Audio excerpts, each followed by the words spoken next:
Okay na po?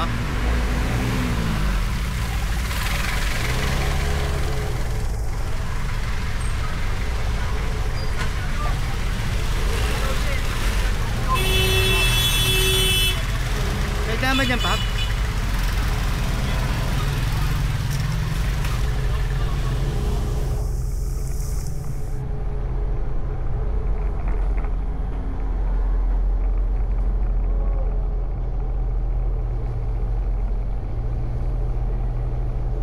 Uwihan na ma'am, uwihan na.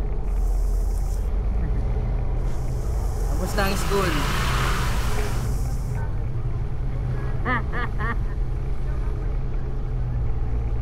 Kung pagod ka, mas pagod naman ako. Nasa kalsada ako, ikaw nasa Classroom. Ang pagod sa'yo utak mo. Pagod sa akin katawan ko. Para lang. Anong year mo na? First? Second na? Anong kurso? Uy, mga maganda yun ah. For sure, malaki sahod dyan, no?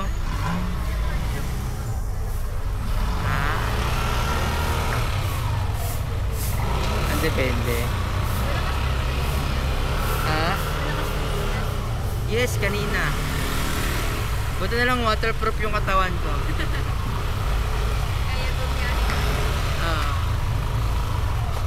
Kailangan. Pero pauwi na rin naman ako. Pauwi na rin naman ako.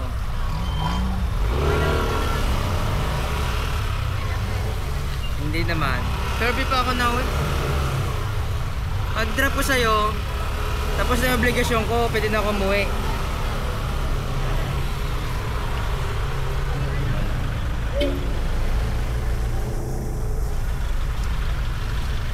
Hindi pa naman masyadong mahirap yung ano mo, school mo. Hindi pa naman masyadong mahirap.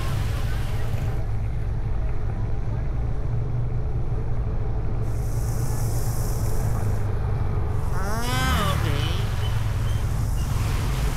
Ano yun, Cord? Ano yun? Cord? Okay. Musician ka ba? Ano yung cord na yan?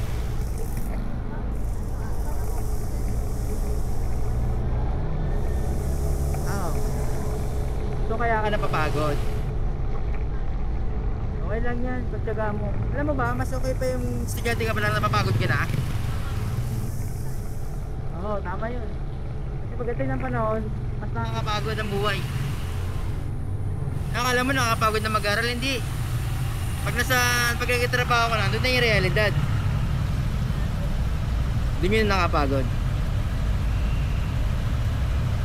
Okay naman yung school mo. Okay naman. Wala na mga bala. Wala naman po po yun. Di ako nagpapakabala. Walang boyfriend. Ayoko. Takot sila. Tapos sila. Nire-reject ko agad.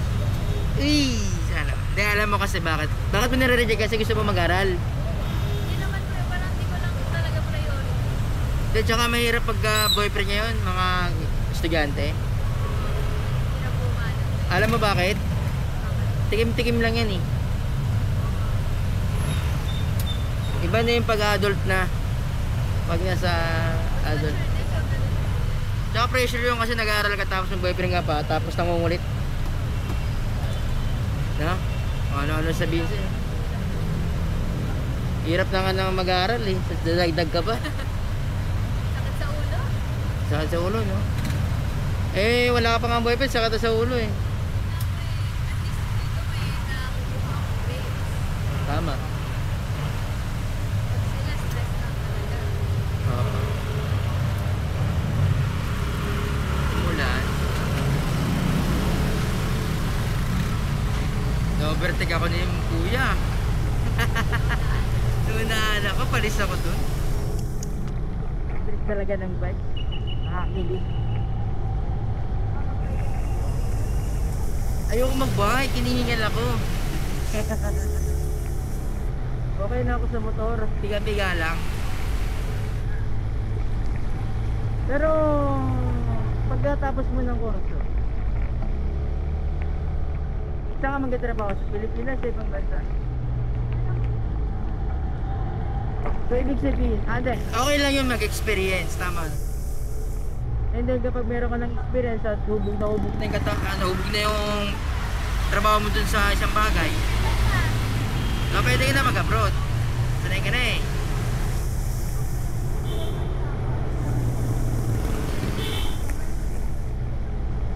okay.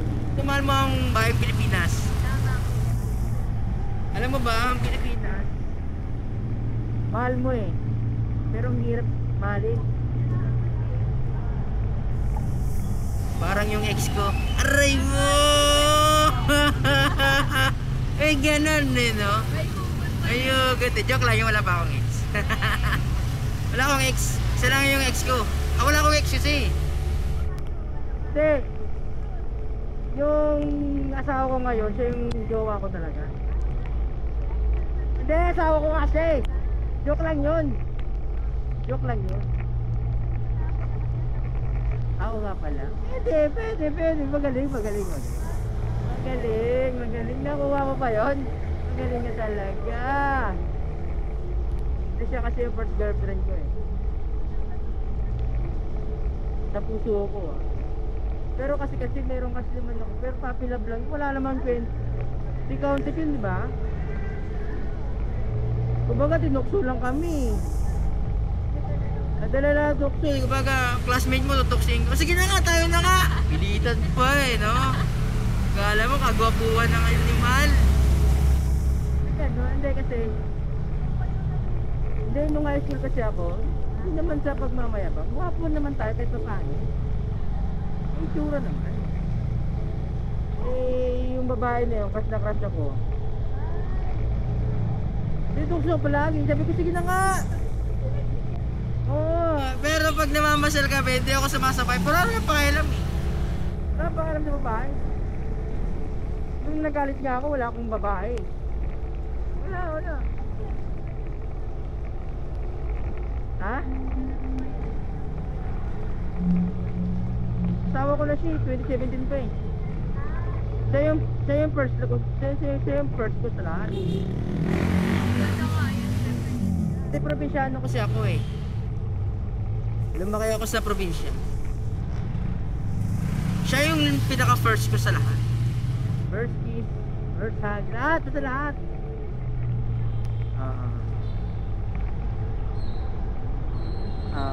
Kaya hindi na kami pwede maghiwalay. Kasal na kami. Nanumpa na kami sa Panginoong Diyos. Bawal kami maghiwalay. Mag-aaway kami, oo. Ayusin. Natural yung mag-away kayo. Isang relasyon. Ayun pa nga yung nakapagpatibay eh. So, kala mo talaga nag-experience na ah. Experience na ba? Yan. May ano ka pala? May first boyfriend ka pala? High school? No, high school ka? Senior high, oo. Kaya pala, Siguro trauma ka, no? pero anyway, andito tayo. Siyempre. Pervy pa ako, mag-aantay pa ako ng pasero pa, Pervy. Ano naman yan? Oo nga eh. Salamat sa kwentuhan. Thank you rin po. Ingat po kayo.